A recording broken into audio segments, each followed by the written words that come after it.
las enfermedades renales y todo lo que desencadena con cuestión de la salud son bastante delicadas. Por eso siempre tenemos que cuestionarnos cuál es la importancia que tienen nuestros riñones en el cuerpo. Y por eso hoy vamos a platicar con el doctor Carlos Avendaño. Él es médico y cirujano. Y esta entrevista es por la conmemoración del Día Mundial del Riñón, que se celebra el segundo jueves del mes de marzo. Doctor Avendaño, qué gusto poder saludarlo. Buenos días, bienvenido a Canal Antigua y gracias por la entrevista. Keila, muy buenos días a usted y a todas las personas que nos sintonizan, y a ustedes muchas gracias por la entrevista. Gracias. Vamos a platicar acerca del día que se conmemora el Día Mundial del Riñón. ¿Por qué es importante esta fecha? Y en este caso, porque cada año tiene un lema diferente, ¿cuál es el lema de este año? Correcto. Es importante porque básicamente la enfermedad renal ha tenido un incremento de casos durante los últimos años. Y de ahí la importancia de hacerle la conciencia a las personas que los riñones están ahí, que los riñones deben tener un cuidado y que si no nos los cuidamos nos podemos enfermar. Y como mencionaba usted, Keila, todos los años hay diferentes, hay diferentes temas del día. Algunos días han sido dirigidos a la mujer, a los niños, a los ancianos. Este año básicamente va dirigido a la educación.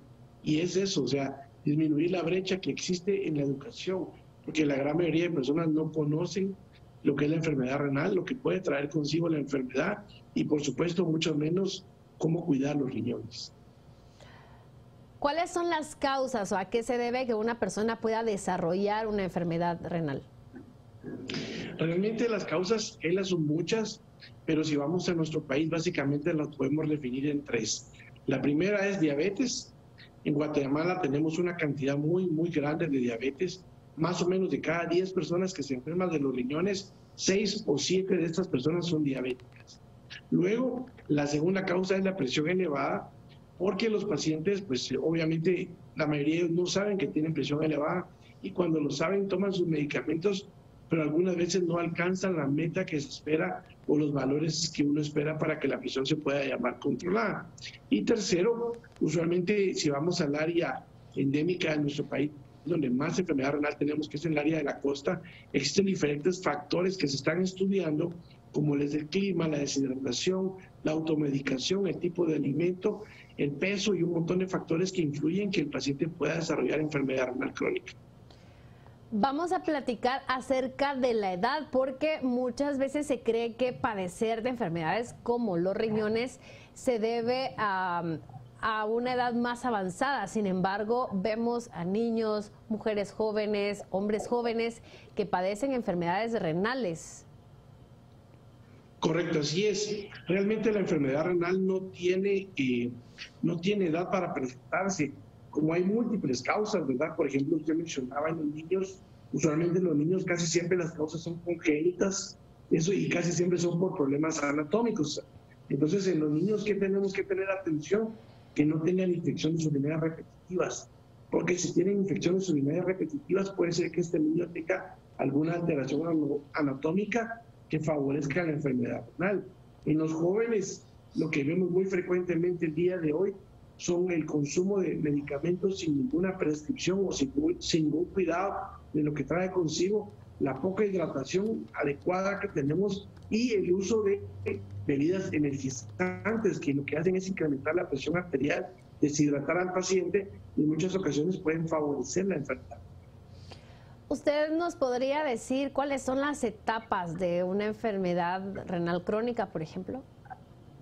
Claro que sí. La enfermedad renal la clasificamos en 5 estadios o etapas. Esos estadios o etapas nosotros los médicos los vamos a definir de acuerdo al porcentaje de función de nuestros riñones. Usualmente la etapa número 1, que es la etapa donde podemos estar, muchos no sabemos que estamos, son riñones que están trabajando prácticamente normal, arriba de un 90%, pero ya tenemos algún factor de riesgo o alguna enfermedad que va a hacer que la enfermedad se presente o progrese. La etapa 2 es una etapa en la cual el riñón ya trabaja un poco menos, que es aproximadamente un 60%. En esa etapa incluso yo no tengo ningún síntoma, no sé que la tengo, y acá es donde nosotros podemos como médicos cambiar la historia de la enfermedad.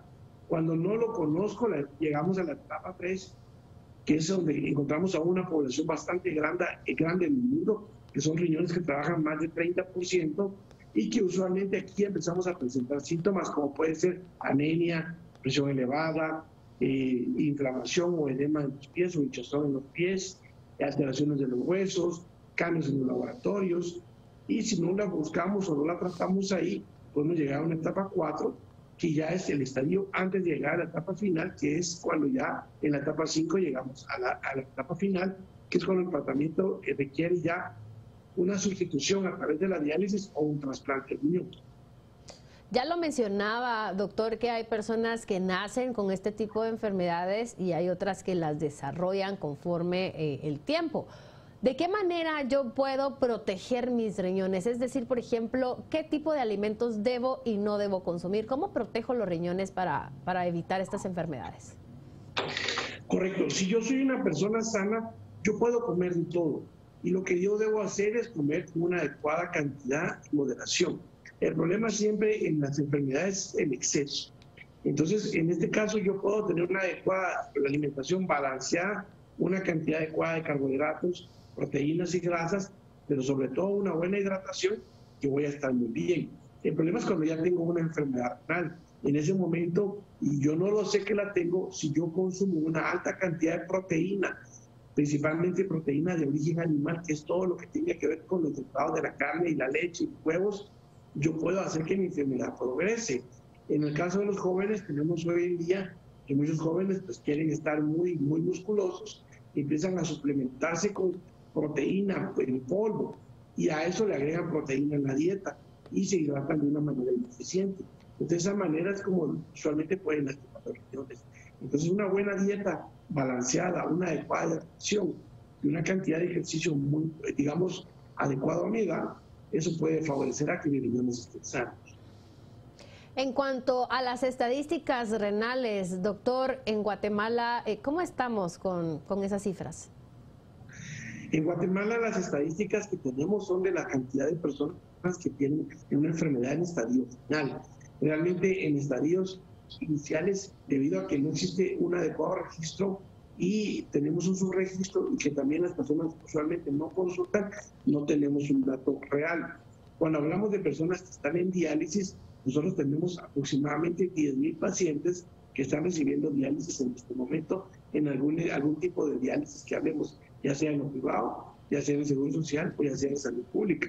Entonces, 10,000 personas de una población, pues muchas personas pensarán que de 16 millones, 10,000 personas son pocas, pero en realidad no, porque nosotros asumimos que en Guatemala existen 1.6 millones de personas, que tienen algún grado de enfermedad y que no lo saben.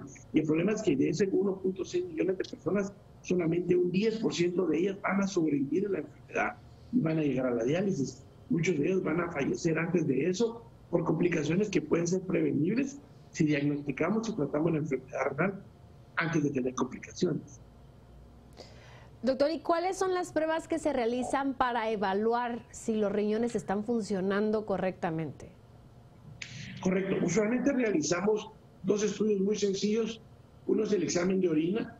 En el examen de orina nosotros podemos encontrar la presencia de sangre, cilindros, proteína o incluso azúcares que nos dicen que hay alguna enfermedad que pueda estar afectando al riñón. Y el segundo examen es un examen de sangre que se llama creatinina. La creatinina es un marcador que nos ayuda a establecer el porcentaje que los riñones están funcionando. Estos 2 estudios son estudios muy sencillos de realizar, no requieren ayunas, no requieren que yo tenga una mayor preparación. Puedo ir a mi trabajo y pasarlo haciendo antes o después del trabajo, y por ahí puedo tener yo ya una idea de cómo están trabajando los riñones. ¿Podríamos platicar o definir rápidamente qué es la diálisis? Claro que sí. La diálisis es un procedimiento por medio del cual una membrana ajena a mi cuerpo realiza algunas de las funciones que mi cuerpo debería realizar a través de los riñones. Como usualmente le explicamos a los pacientes, mis riñones son un filtro, y ese filtro lo voy a sustituir por un filtro artificial que no va a cumplir las mismas funciones, pero de alguna manera va a ayudar al paciente a estar de la mejor manera posible. Muchas gracias, doctora Avendaño. ¿Algunas palabras que quiera dirigir a la audiencia con respecto a la concientización del cuidado de nuestros riñones? Claro que sí.